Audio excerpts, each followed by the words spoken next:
Eu sou Jaqueline Garda Buffon, é um prazer estar participando deste evento com a palestra intitulada Biodegradação de Micotoxinas em Alimento.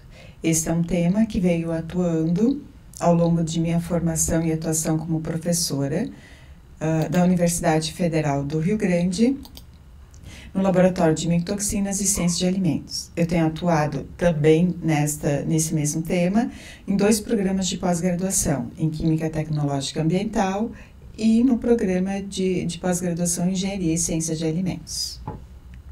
A formação em relação ao mestrado, envolvendo o processo fermentativo e estudo da redução da contaminação de micotoxinas durante o processo fermentativo, bem como a ocorrência de micotoxinas e estudo de metodologias, tudo voltado ao processo cervejeiro. No doutoramento, então, eu estudei como as espécies fúngicas filamentosas, como os Aspergillus oryzae e o Rhizopus, poderiam realizar o processo de degradação do deoxinivalenol, um tricoteceno amplamente distribuído, a incidência detectada em cereais. Então, foi realizado um estudo de biodegradação envolvendo aspectos bioquímicos de degradação e toxicidade. Após isso, no ano de 2010, eu entrei na Universidade Federal do Rio Grande como professora e a partir de então tenho atuado em processos que envolvam a degradação de micotoxinas, aplicação de enzimas e vinculadas aos processos usuais de produção de alimentos, principalmente os processos fermentativos que usam micro-organismo durante o processo. Aliado à aplicação de enzimas, ou seja, processos biológicos, também tenho empregado os métodos físicos e químicos para que esses índices de degradação tenham um sucesso maior. Todos esses estudos, na verdade, eles conseguem o seu destaque devido a um grupo de pesquisa que tem atuado conjuntamente. Então, eu agradeço muito a cada colaborador, todos independentemente têm atuado no laboratório, favorecendo com que esses estudos tenham execução e os resultados em que vou apresentar a seguir. Os compostos tóxicos, eles têm sido foco de diversas reportagens na mídia, tá? Sejam eles contaminantes químicos, agrotóxicos ou micotoxinas. Eu destaco as micotoxinas pela relevância e pela ocorrência em diferentes produtos, sejam eles produtos processados ou eles como vegetais e cereais usados como insumos no processo de alimentos. As micotoxinas são metabólitos secundários produzidos por algumas espécies de fungos, principalmente os fungos filamentosos, que em determinadas condições podem sofrer estresse e, sob essa condição, produzir esses metabólitos. Os metabólitos primários são aqueles metabólitos oriundos necessários para a proliferação celular, como metabolismo de proteínas, carboidratos e lipídios, os seus metabólitos vinculados a essas rotas, No entanto, esses secundários, eles geralmente são produzidos sob uma condição de proteção da viabilidade celular ou a manifestação contra uma condição de estresse. Esses fungos, filamentosos, eles têm como características contaminar commodities, tanto no campo quanto no armazenamento.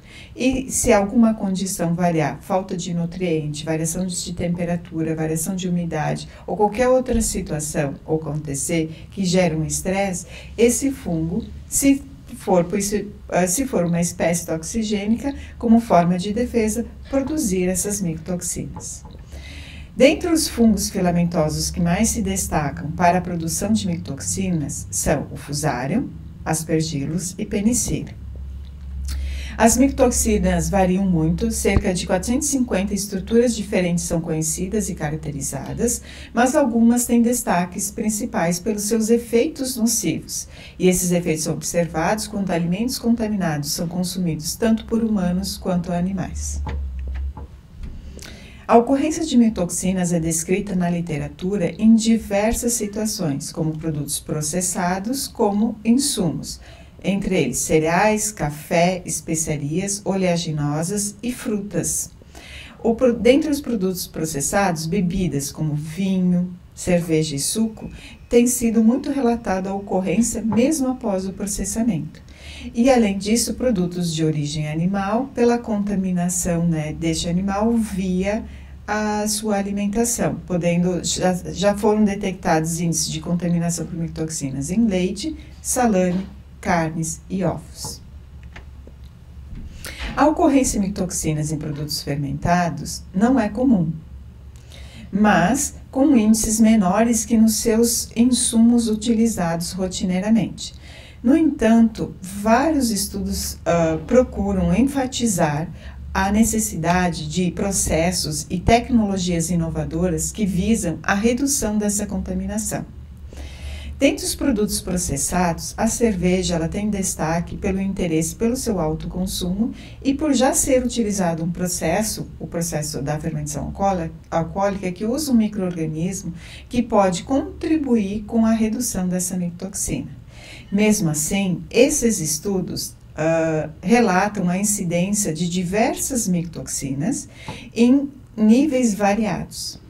No nosso grupo de pesquisa, o primeiro estudo sobre a ocorrência de micotoxinas em cervejas foi realizado entre os anos de 2000 e 2002, e outros 4 estudos foram realizados a partir de 2012, sendo o último estudo entre 2017 e 2018, onde, em amostras comerciais disponibilizadas ao consumo rotineiro na região sul, foram detectadas micotoxinas em todas as amostras, e podendo também ter a co-ocorrência dessas.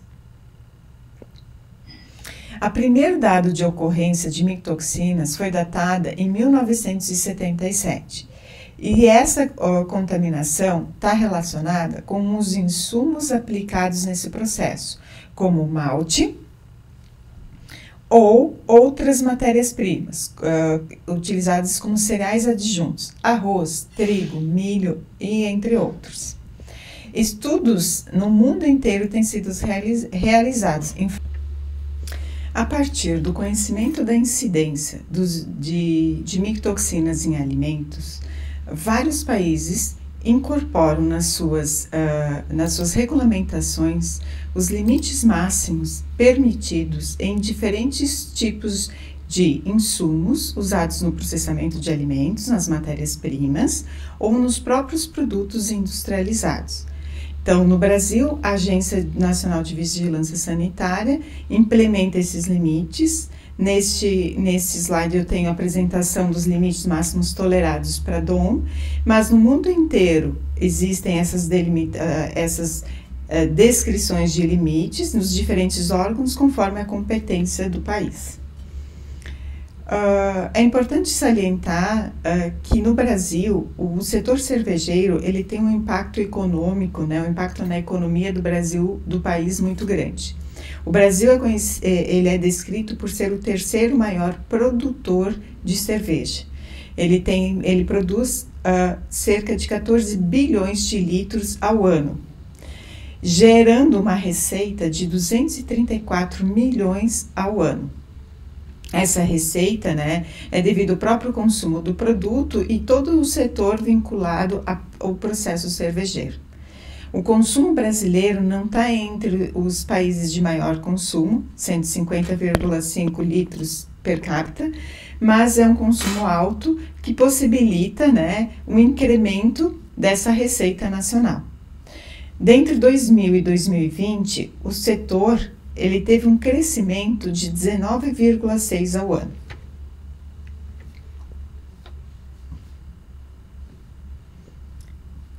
Além disso, então, com a incidência descrita sobre a ocorrência de micotoxinas, outra preocupação gerada são os danos que pode ocorrer à saúde humana pelo consumo desses alimentos contaminados. E fora isso, o impacto na economia nacional, porque muitos desses produtos com alto nível de contaminação, o destino é o descarte. Por isso, diferentes órgãos de controle sanitário em diferentes países atuam fazendo esse controle, e aqui no país, a Agência Nacional de Vigilância Sanitária, através da RDC número 138, procura fazer esse controle e regulamentar e fiscalizar os níveis máximos de micotoxinas nos diferentes insumos ou alimentos. Só que isso não garante o consumo de um alimento seguro, mesmo porque esse controle muitas vezes é limitado ou muitas vezes tem a ocorrência de micotoxinas que não estão descritas ou não estão descritos limites máximos para essas micotoxinas dentro dessas regulamentações. Por isso, os próprios processos alimentícios são indicados como fonte de estudo para que sejam implementadas tecnologias visando a degradação desses contaminantes. Dentre essas, as novas tecnologias, o uso de alternativas adicionais ao processo, que não altere a qualidade, principalmente sensorial e nutritiva dos alimentos, gera, né, um produto que possa ser seguro ao consumo e ainda garantir a qualidade e a disponibilidade de um nutriente. Dentro desses métodos, então, todos eles prevêem a degradação dessas micotoxinas. Na cerveja, vários estudos já estão sendo descritos, né? O processo cervejeiro ele já é conhecido como um processo que visa a redução da contaminação. No nosso grupo de pesquisa, vários estudos e parcerias estão sendo realizadas em função da redução dessa contaminação. Estudos envolvendo fermentação, né? Ou mesmo a caracterização da fermentação em função da presença desses contaminantes. Tá? Então, dentre eles estão trabalhos de conclusão de cursos, dissertações e teses. Na mosturação, os dados que se tem até o momento é a alteração de várias atividades, então a alteração da atividade de várias enzimas, como a protease, a amelase e ainda, durante a fermentação, a alteração de uma enzima muito conhecida que é a peroxidase. Na fermentação, é a caracterização, principalmente os constituintes dessa fermentação, que tem alguns destaques. Então, na mosturação, a alteração da atividade de protease já foi verificada e ela é dependente da concentração da micotoxina e ainda o tipo de micotoxina que está presente. Então, dentro dos tricotecenos estudados, DOM e 15-ADOM, foi observada que a baixa concentração reduz a atividade da protease e a alta concentração aumenta a atividade da protease. Foi também verificado o aumento da atividade da beta-amilase quando presente os tricotecenos DOM e toxina T2. E o que consegue se verificar que após o processo de mosturação, há uma maior incidência de micotoxinas após a mosturação. Isso porque a liberação de micotoxinas, principalmente aquelas que formam conjugados, né, e que com a ação de várias enzimas hidrolíticas durante a mosturação, a liberação dessas micotoxinas que são solubilizadas no mosto, como também a própria permeação do malte, né, moído pelo tamanho da granulometria e solubilização através do aquecimento no mosto. Além disso, na fermentação foi observada a menor concentração de biomassa da levedura, isso resulta no maior tempo de fermentação do que o usual, uma produção e consumo de metanol ao longo da fermentação, alteração do perfil de álcoois durante a fermentação, como também autores internacionais já verificaram a modificação do perfil de ésteres e acetaldeído presente na bebida. Isso vai afetar principalmente a característica sensorial do produto. Menor produção de etanol, então na presença de tricotecenos, principalmente o DOM, e os seus acetilados, a menor produção de etanol foi verificada, maior redução de pH, que é a produção de ácido acético, também foi identificada, e alteração da morfologia da levedura em função da toxicidade que ela causa. Esses resultados eu vou descrever melhor ao longo. Além de todas essas características, deve-se ressaltar os efeitos tóxicos das micotoxinas e o risco de exposição. Relacionado às micotoxinas, é importante ressaltar o efeito acumulativo que elas têm, Então, a concentração consumida hoje, ela pode ser somada a toda aquela consumida anteriormente e futuramente ter um efeito tóxico conhecido por ser carcinogênico, hepatotóxico, nefrotóxico ou redução da capacidade imunológica do organismo. Esses efeitos eles variam conforme o tipo de micotoxina e a dosagem que ela é administrada.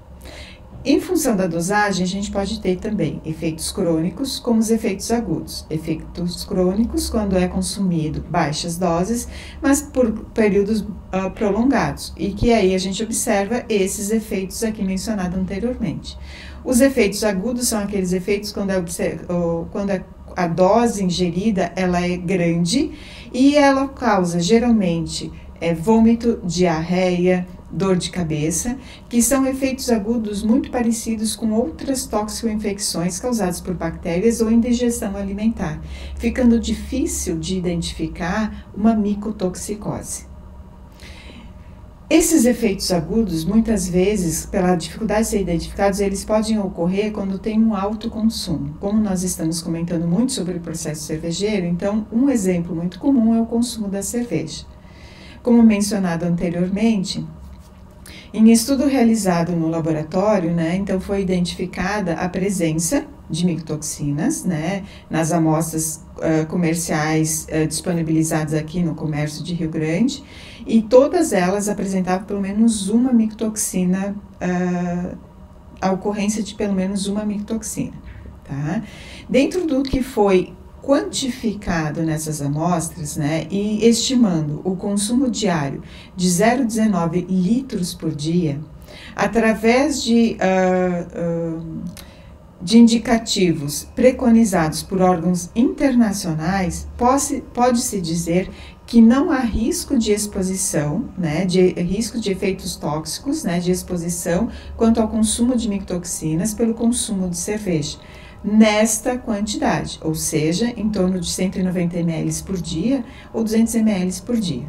No entanto, muitas vezes, esse limite não é respeitado. Maiores quantidades são consumidas e aí podem ser observados alguns efeitos agudos decorrentes dessa contaminação. Mas e a solução para isso? A gente sabe que a qualidade dos insumos é essencial para que um processo alimentício seja efetivo e tenha um produto de boa qualidade. No entanto, através da RDC número 7 de 2011 e 138 de 2019, então, é possível verificar que os níveis máximos tolerados forem respeitados se tem uma quantidade de micotoxina que não representa risco no produto final. Claro que se for respeitado o limite máximo, ou o consumo diário da população. Caso esse consumo seja maior e se somado todos os alimentos que apresentam essas micotoxinas, ou têm possibilidade, como arroz, trigo, milho e outras frutas, e que esse efeito pode ser somado, tem que ser levado em consideração o risco que a população está submetida. Dessa forma, alternativas devem ser criadas para a garantia da qualidade de um alimento sem a presença de micotoxinas. As alternativas hoje que apresentamos é dirigida ao processo cervejeiro, uma vez que esse tem sido o foco dos nossos estudos. No processo cervejeiro, até o momento, nós temos disponibilizado várias alternativas, como métodos físicos, que é o uso de adsorventes, que tem uma interação física com as micotoxinas, causando um processo, ou produzindo a adsorção dessas micotoxinas do meio. Esses adsorventes que nós temos estudados é o uso de bagaço do próprio malte, que é um resíduo do processo cervejeiro, onde ocorre tratamento químico desse bagaço e após ele produzido, a partir dele é produzido adsorventes que podem ser reinseridos no processo, tanto na etapa de filtração da mosturação, como na etapa de filtração na fermentação.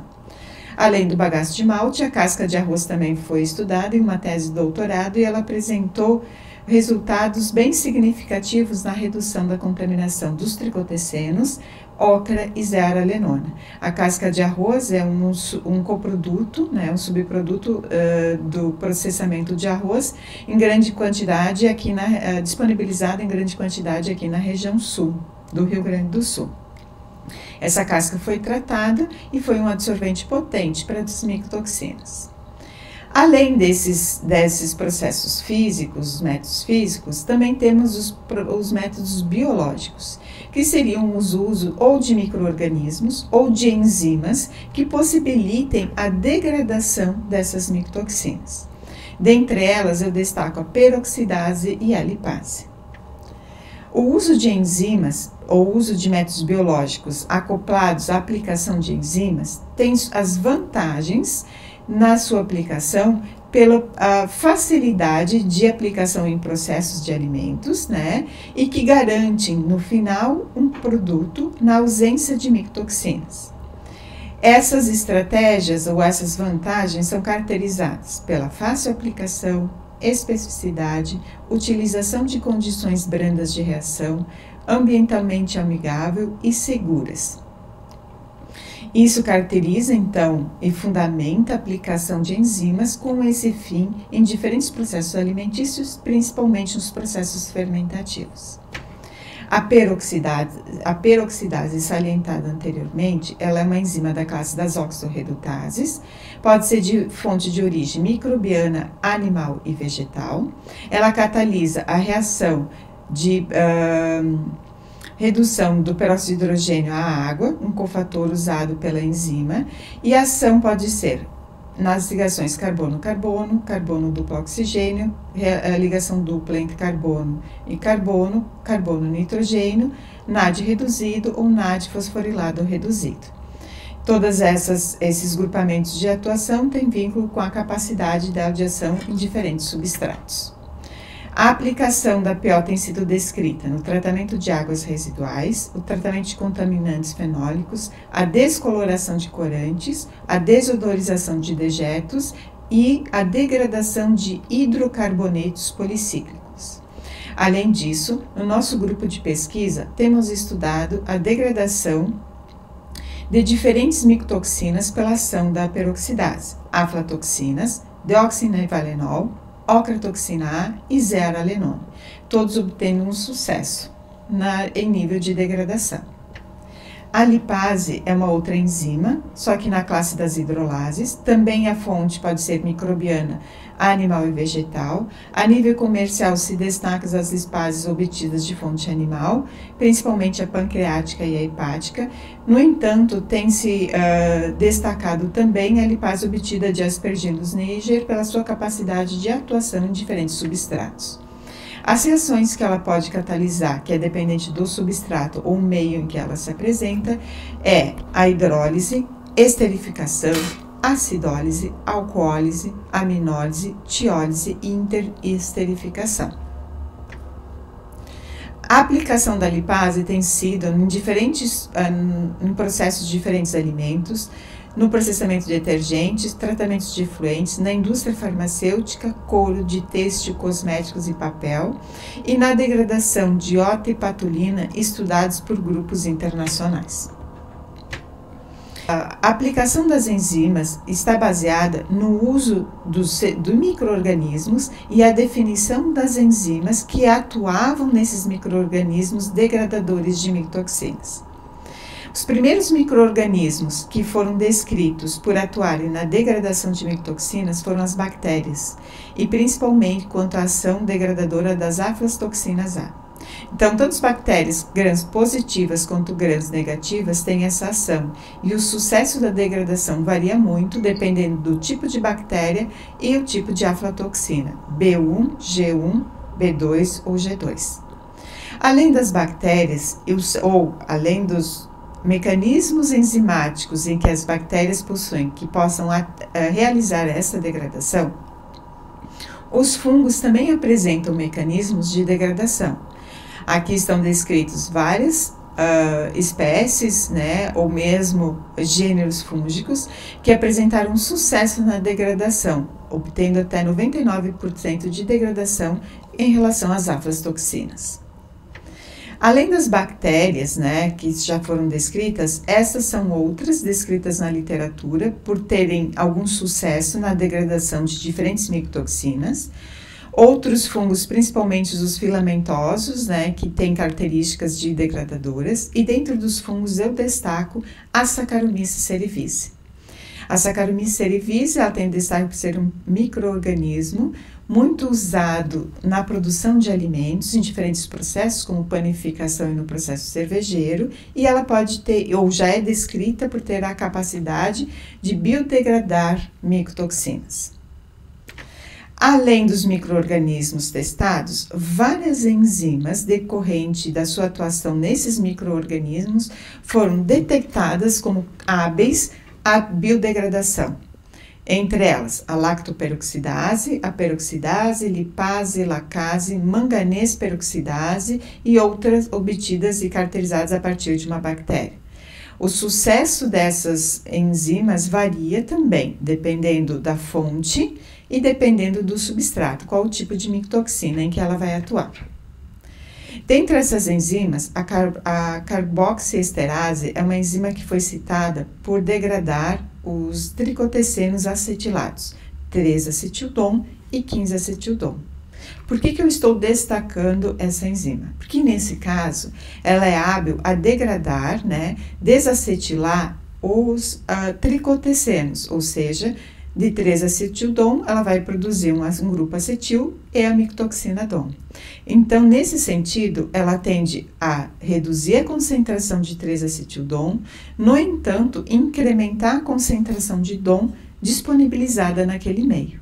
Isso faz com que haja degradação de uma micotoxina, mas que aumente a concentração de DOM no meio em que ela está atuando. A peroxidase, como mencionada, né, anteriormente, ela já foi testada pelo nosso grupo de pesquisa por degradar DOM em diferentes situações. A Galtério estudou a purificação da peroxidase obtido de farelo de arroz e, avaliando o seu potencial quanto à degradação da micotoxina DOM, verificou uma redução de 82% da concentração. Feltrin estudou a habilidade também dessa enzima em degradar DOM, tanto da obtida de farelo de arroz quanto da obtida de farelo de soja, e verificou a redução de 56% e 81%, respectivamente. Mas por que se chegou ao nosso grupo a um estudo forte sobre a atuação de diferentes enzimas e principalmente da peroxidase a nível de biodegradação? Essa hipótese foi gerada a partir de estudos que envolviam o processo cervejeiro e a fermentação alcoólica. Um primeiro estudo realizado em 2005 foi avaliado a redução da concentração de tricotecenos, DOM e toxina T2, na fermentação alcoólica. Foi verificado que 6% da contaminação inicial permanecia no resíduo sólido, no bagaço, no bagaço do malte. 41% da concentração eram repassados para a bebida. Isso totalizava 47%. O restante, 53%, eram reduzidos, era o percentual de redução da contaminação. Dessa forma, foi avaliado, né, e foi instigado a busca por alternativas ou explicações sobre como esse processo de redução da contaminação aconteceria e o que estaria provocando essa redução. Se seriam métodos, interações físicas ou interações químicas, ações de mecanismos enzimáticos, ações de enzimas que poderiam atuar na estrutura química da micotoxina, alterando sua estrutura e degradando. Além disso, foi ressaltado também, e muitos estudos anteriores a esse destacavam a capacidade da levedura Saccharomyces cerevisiae como ação biodegradadora. Então, a levedura ela possui um sistema enzimático capaz de degradar xenobióticos que causam estresse à estrutura celular. Né? Esse mecanismo se dá principalmente pela produção de glutationa e ação da enzima glutationa peroxidase. Além disso, a levedura apresenta parede celular. Essa parede, constituída por diferentes polissacarídeos, ela apresenta como capacidade a interação com as diferentes estruturas das micotoxinas através de interações químicas, né, mais fracas, possibilitando processos de absorção que hoje já é estudado.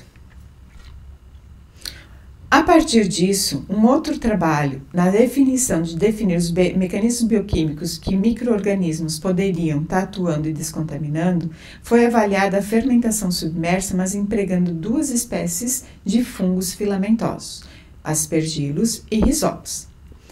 As 2 espécies foram cultivadas foi feita a fermentação submersa em cultivo submerso, onde o controle permaneceu com a concentração adicionada e na presença das 2 cepas fúngicas, a concentração teve uma redução muito grande, chegando aos níveis de degradação entre 60% e 80%. A partir disso, os extratos obtidos foram avaliados quanto à citotoxicidade, empregando células eritroleucêmicas humanas, AK562. Foi possível perceber que o Rhizopus ele apresentou uma maior degradação de DOM, 7,4 vezes maior quando comparado ao Aspergillus, e ainda apresentou uma menor toxicidade quando comparado às 2 concentrações, verificando que realmente os compostos de degradação obtidos, eles apresentavam uma menor toxicidade ainda que o padrão, e o obtido de Rhizopus menor ainda que o Aspergillus. A partir desse estudo, ou nesse estudo ainda, foi avaliado o sistema enzimático que poderia estar vinculado a essa degradação. Foi feita uma triagem de ação de enzimas hidrolíticas e oxidativas. E foi verificado uma maior atividade da enzima peroxidase. Foi possível perceber que a velocidade de degradação, então, a quantidade de micrograma de DOM degradada por hora, ela coincidia com a maior atividade da enzima peroxidase detectada no sistema fermentativo. Então, em 48 horas, se obtinha a maior velocidade de degradação e a maior atividade da enzima peroxidase, o que justificava a ação do sistema celular na defesa contra a toxicidade do meio. Isso foi verificado tanto para Aspergillus quanto para Rhizopus. E por que isso poderia ser real? Porque a partir da ação das enzimas oxidativas, essas enzimas que têm como ação oxidar alguns grupamentos, essa oxidação poderia ocorrer junto ao anel epóxi. Então, na presença de tricotecenos, a característica fundamental e a toxicidade desses compostos é dada pela presença do anel epóxito. A ação dessa enzima faria a quebra do anel epóxito e a formação da dupla ligação, perdendo a toxicidade desse sistema e fazendo a degradação da estrutura. A partir dos dados obtidos pelo aumento da atividade e a maior velocidade de degradação, foi possível diagnosticar, então, a biodegradação dos tricotecenos nesse sistema e, nesse caso, a gente tinha avaliado o DOM. No entanto, a peroxidase continuou sendo o foco de outros estudos visando a biodegradação de micotoxinas. A degradação, então, esses estudos continuam até hoje, pela degradação de micotoxinas em ração de peixes. Então, hoje pretende-se aplicar a peroxidase na formulação de rações e avaliar a degradação principalmente de aflatoxina B1 pela sua carcinogenicidade. Também se avalia em sistema modelos em produtos alimentícios a aplicação da peroxidase, verificando a redução de níveis de zeralenona e ocratoxina A, como eu mostrarei, e ainda em leite, para as aflatoxinas, então. Esse foi um estudo, né, em que nós fizemos, porque a partir da realização, né, a idealização e a conclusão de que a peroxidase estava envolvida nos sistemas de biodegradação dos tricotecenos, era necessário que tivesse uma alta quantidade de enzimas para que esses testes se estendessem às outras micotoxinas, o que pudesse aplicar no processo industrial. Com isso, a primeira situação foi o estudo da obtenção dessa enzima. Comercialmente, a gente tem a disponibilidade de um único produto, que é com uma alta purificação e com isso tem um valor comercial muito alto, o que não permite aplicação em processo industrial. A partir disso, a gente estudou a peroxidase obtida de farelo de soja e depois de farelo de arroz, fazendo a otimização da extração, obtendo condições ótimas de extração, fazendo a purificação e estudando a atuação dela como extrato cru ou como extrato purificado, caracterizando a enzima e as condições de reação como tempo, temperatura, pH e força iônica do meio em que ela vai atuar, feita a caracterização cinética, né, e termodinâmica, caracterizando todos os parâmetros, principalmente entalpia, energia livre de Gibbs, né, e entropia, por esses fatores são muito importantes na aplicação industrial. E após isso, o estudo de KM e a aplicação direta na micotoxina DOM. Os extratos obtidos, o extrato bruto ou extrato purificado, foi possível verificar diferentes percentuais de degradação, 60% para DOM quando extrato bruto e 81% quando extrato purificado. A enzima obtida do farelo de arroz também foi otimizada a sua extração, também foi caracterizada cineticamente e termodinamicamente, né, nos diferentes graus de pureza que se obteve a partir de diferentes etapas de purificação, e foi verificado uma degradação da enzima obtida de 56 e 57% de degradação, né, ou seja, recuperou esse fator, degradou em torno de 44% da micotoxina, podendo chegar a níveis maiores sem diferença estatística, no entanto, quando aplicado um maior tempo de ação enzimática. A partir desses estudos, na ação de DOM, a gente visualizou a possibilidade de interação da peroxidase em outras micotoxinas também, utilizando outras micotoxinas como substrato. A partir disso, foi comparada a peroxidase comercial com alto grau de pureza e a peroxidase obtida de farelo de arroz. Em relação à afinidade, tendo como substrato a zearalenona, quando comparado as duas enzimas, a enzima obtida de farelo de arroz, ela apresenta uma maior afinidade com a zearalenona relacionada à enzima comercial, mesmo tendo um grau de purificação muito menor, então apresenta maior afinidade. Isso é verificado através do KM, sendo que quanto menor esse valor, maior é a afinidade. A partir disso, então, foi avaliado em solução modelo, onde você controla, primeiro foi estudado as condições de pH, temperatura, força iônica, todas as variáveis que poderiam afetar, desde até inibidores e cofatores foram avaliados. E aí, no modelo otimizado, foi empregada a peroxidase aqui comercial. E foi verificado que o percentual de redução da zearalenona chegaria a 68%, quase 70%, na variação, ou quase 70%, na variação de 480 minutos de ação da enzima. Em 24 horas, chegaria a 70%. Quando comparada a enzima comercial da obtida de farelo de arroz com a obtida de farelo de soja, foi possível verificar a degradação, então, em quase 70% para a enzima comercial, 47% para a obtida de farelo de arroz e 30,6% para a obtida de farelo de soja. A confirmação da ação da peroxidase na degradação da zearalenona foi realizada desnaturando essa enzima. Com isso, ela foi desnaturada e empregada dessa forma, onde foi verificado a ausência de degradação da zearalenona quando aplicada desnaturada.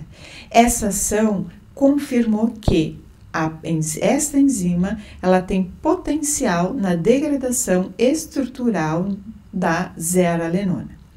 Foram avaliados também a estrutura, os resíduos de produção por infravermelho e LC-MS-MS. Além disso, foi verificado, no entanto, que por os extratos obtidos de farelo de arroz e farelo de soja, desnaturado aumentava a redução da contaminação.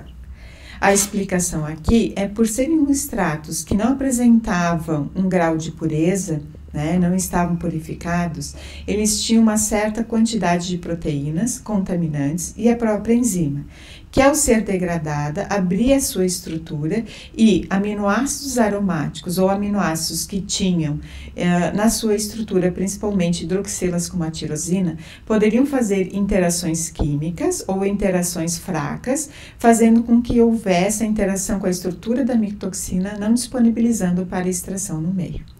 Então, basicamente, nesse sistema havia somente interações, químicas que faziam com que havia redução. Mas isso é efetivo desde que esse percentual em que ocorreu essa interação, que essa micotoxina foi absorvido, não seja consumido, porque principalmente se for uma proteína, através da digestão, pode haver novamente a liberação do conteúdo de micotoxinas.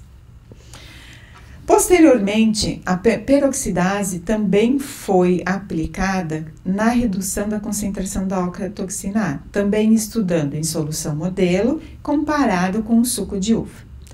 Na solução modelo foram testadas agora diferentes atividades, então foi adicionada diferente quantidade da enzima e foi verificado que tanto na obtida de farelo de arroz quanto na comercial, com alto grau de pureza, a degradação somente acontecia quando aplicada uma concentração muito pequena da enzima, cerca de 10 vezes menor. E essa redução chegava a ser em torno de quase 60%, ou com a obtida de farelo de arroz em 40%. Em relação à afinidade da enzima comercial e a de farelo de arroz, tendo como agora substrato a ocratoxina A e não mais a zeralenona, foi possível observar que a comercial é que mostrou maior afinidade, ao contrário do que foi observado para a zeralenona.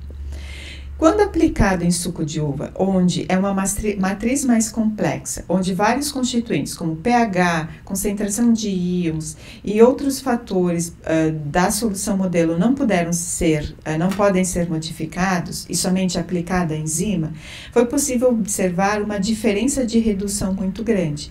Foi possível no suco branco observar a redução de somente 17%, mas que essa redução é significativa, por quê? Porque muitas vezes ela vai tornar esse suco com um menor risco ao consumidor, ou seja, o suco se tornaria um alimento mais seguro se tratado enzimaticamente com a peroxidase.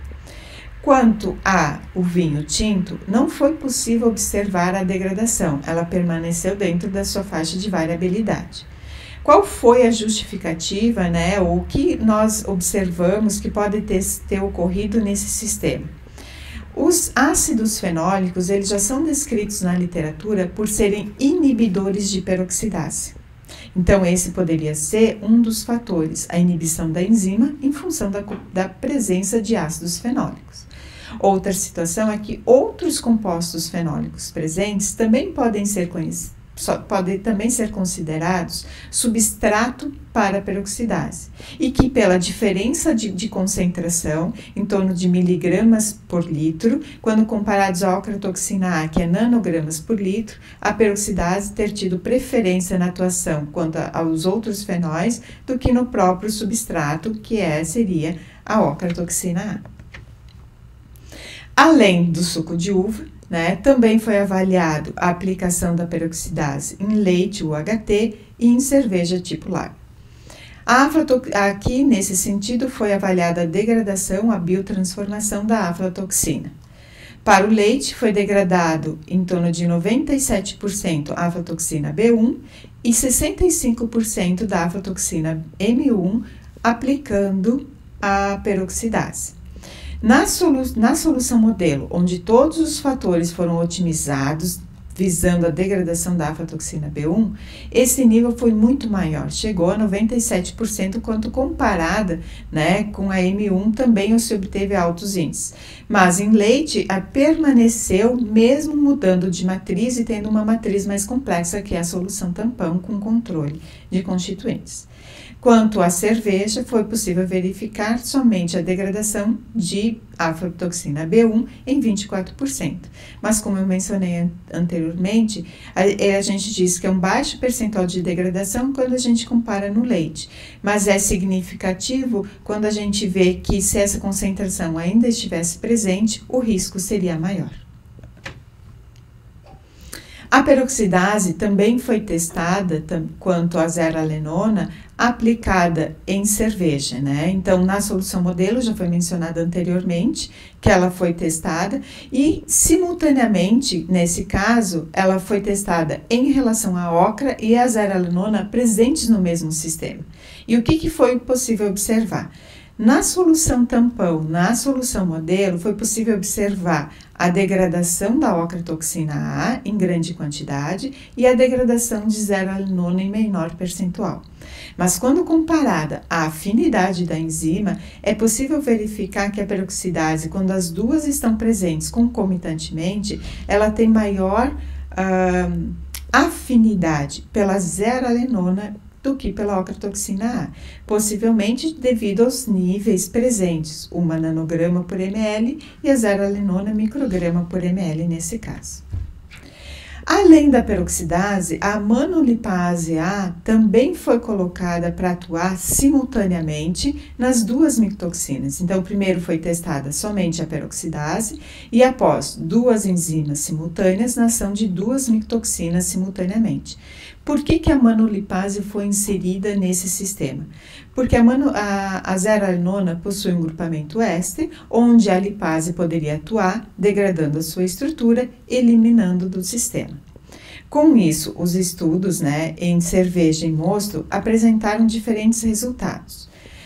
Primeiro foi avaliado em solução modelo para ver a eficácia dessas duas enzimas concomitantes, porque poderia haver processo de inibição. Em 30 minutos, foi possível observar 100% da degradação da ocratoxina A e, em 1.320 minutos, em torno de 30% da degradação de zearalenona, ou 24 horas, 30,6%, sem diferença significativa. Já em cerveja, que é uma matriz complexa, os níveis de degradação eles foram um pouco menores, 89,5% para a OTA, em vez de 100%, e 6,5% para a zearalenona. Claro que essa ação é explicada por ter outros constituintes ou inibidores da própria enzima ou outros substratos preferenciais.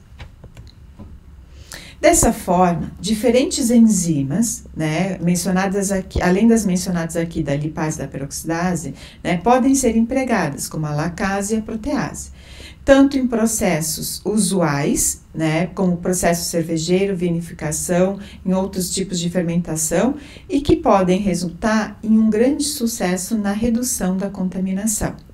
Essas enzimas, elas também podem ser de diferentes fontes.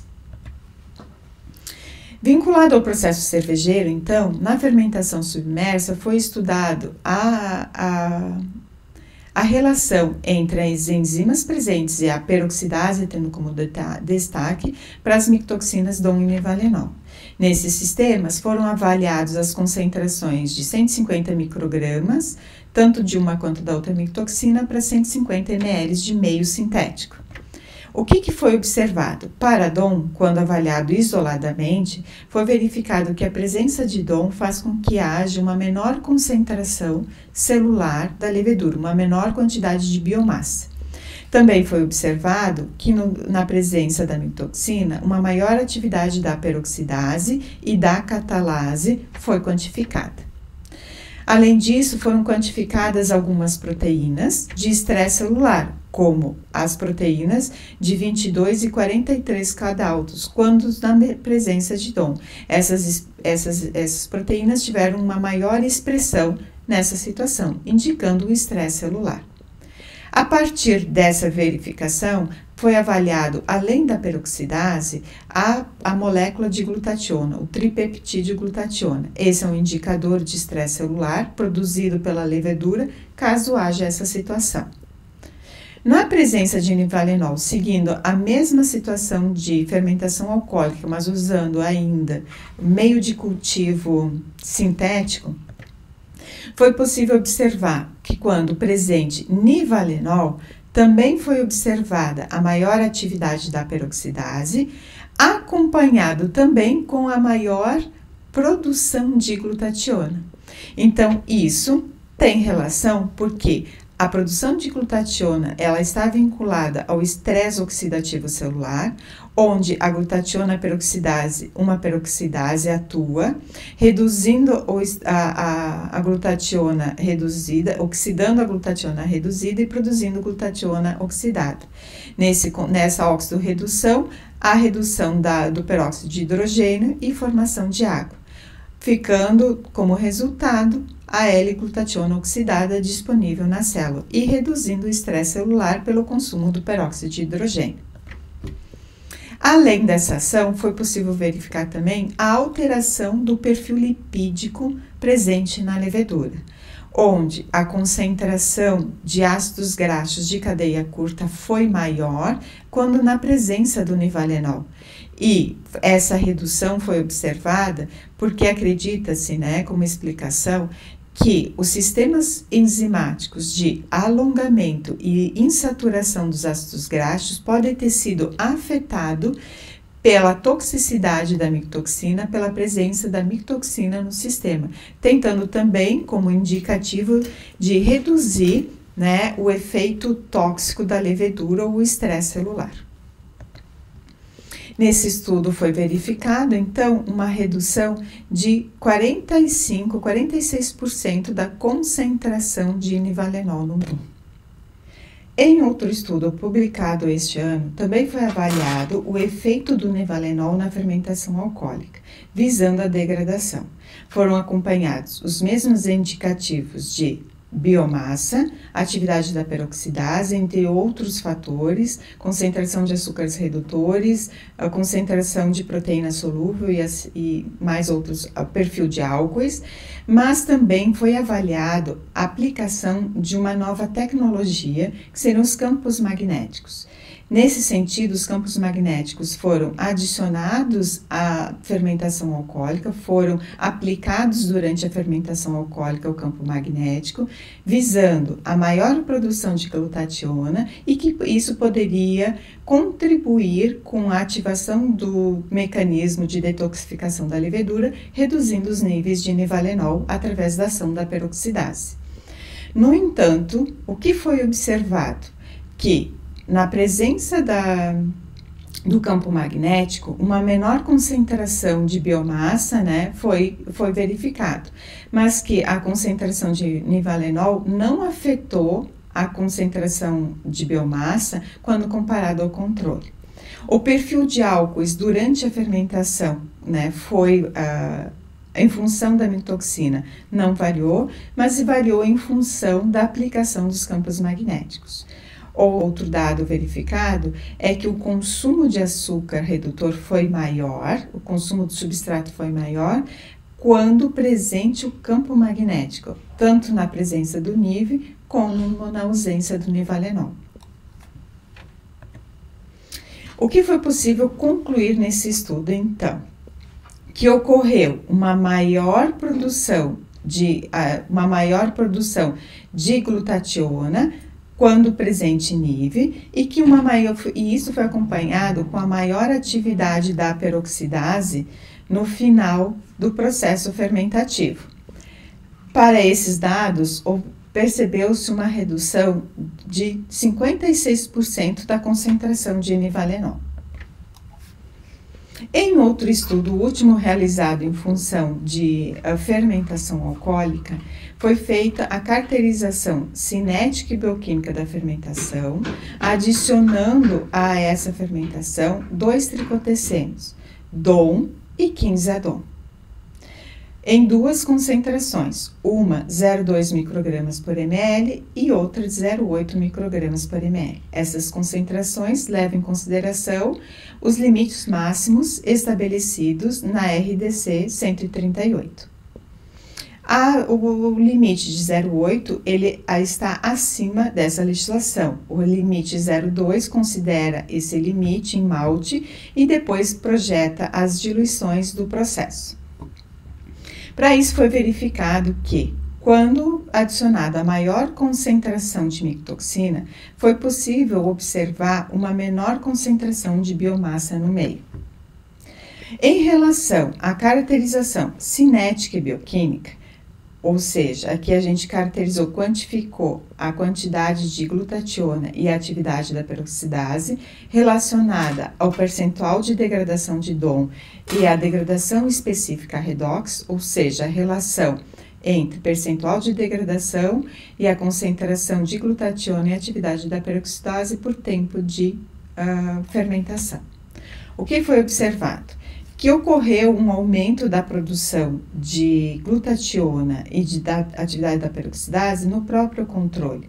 Esse aumento pode ser devido ao estresse gerado pelo alto consumo de substrato em 24 horas e pela formação de álcoois no período final da fermentação.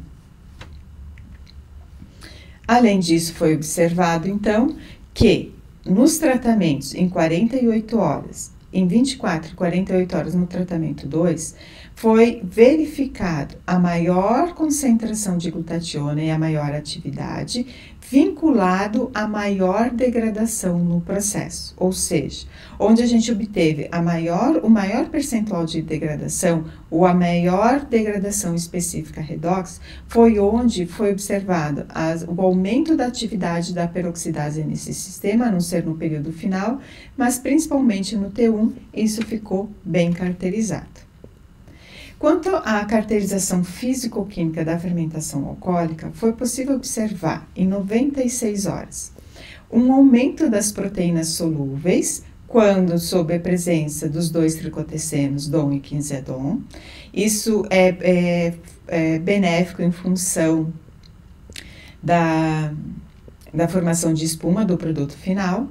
Um aumento da concentração de açúcar redutor, isso é indicativo da fermentação não ter finalizado, né? Então, tem um residual ainda de açúcar redutor e um aumento da acidez. Então, na maior concentração da micotoxina, das duas micotoxinas, foi observado a maior acidez. Paralelo a isso, foi com um aumento da acidez verificado no T2, também foi verificado um menor pH quando o tratamento 2 ou a maior concentração foi aplicado. Também a redução da concentração de etanol conforme foi o aumento das micotoxinas, o aumento da concentração das micotoxinas. Então, no controle foi em torno de 5%, e esse percentual foi reduzindo até 4,28, 4,3 na presença da maior concentração testada. E uma redução da concentração de proteínas totais. Além disso, a microscopia eletrônica das células da levedura, obtida ao final da fermentação, possibilitou verificar o dano na célula que a presença de micotoxinas ocasionou. Então, quando comparado o controle, a ausência da micotoxina, com a presença em 0,2, já se vê um aumento do dano, e ele é principalmente verificado quando essa concentração se torna 4 vezes maior, fazendo com que esse dano seja muito maior às células da levedura, finalizando, né, ou contribuindo para a verificação da toxicidade da micotoxina à levedura ou micro-organismo. A avaliação dos compostos químicos por RMN de hidrogênio também foi verificada e foi diferenciado através da PCA 3 grupos diferentes pela análise dos dados, um característico de açúcares, o outro de etanol e um outro grupo, um terceiro grupo característico de ácido acético.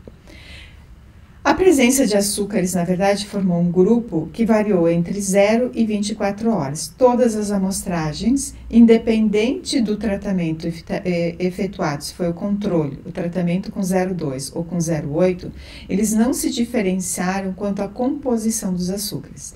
A partir de 24 horas, esses grupos se diferenciaram, ou seja, pode ter influência depois da micotoxina, como verificado, né, na físico-química, que teve teve concentração residual de açúcar redutor. Quanto à presença de etanol, foi verificado um grupo em que esteve presente em 48 horas os 3 ensaios realizados, né, o controle, o tratamento 1, o tratamento 2, mas a partir de 72 horas, somente foi verificado a presença do controle em 72,96 e 0,2 microgramas por ml, T1. O T2, ele não correspondeu ao mesmo grupo. Como verificado na análise físico-química, o T2 é que apresentou a menor redução da concentração de etanol, sendo caracterizado como o mesmo grupo quanto à presença de etanol. O efeito da micotoxina na maior concentração testada. O terceiro grupo, então, foi evidenciado pela presença do ácido acético em 72 horas e 96 horas, somente no tratamento 2, onde a maior concentração foi avaliada. Isso também salienta a análise físico-química, onde foi verificado em 96 horas, na maior concentração, uma maior acidez e um menor pH, e que confirmado esse efeito através da análise por RMN de hidrogênio. Desta forma, a aplicação de enzimas garante, né, com todos esses estudos, com todos esses resultados, nós podemos dizer que as enzimas têm uma capacidade promissora quanto à biodegradação de micotoxinas. E essa capacidade ela pode ainda ser incrementada quando, né, avaliada ou inserida em processos que utilizam micro-organismos como forma de descontaminação, somado então ao próprio sistema multienzimático desses micro-organismos e mais a adição de enzimas, podem garantir que haja a biodegradação total das micotoxinas e garantindo a disponibilização por esse meio de um alimento seguro. Além disso, deve ser considerado, né, os indicadores de toxicidade e identificados mecanismos específicos bioquímicos no qual essa biodegradação ocorre. E é também preciso a garantia da qualidade analítica para estimar corretamente essa biodegradação e a garantia da qualidade do que está sendo ofertado. Neste momento, agradeço o grupo de pesquisa mais uma vez em que estou inserido e que nenhum desses dados poderia ser apresentado caso eles não estivessem compondo esse grupo. A comissão organizadora, meus agradecimentos especiais e a professora Deise, principalmente, pelo convite. Fico à disposição e aqui está meu e-mail de contato.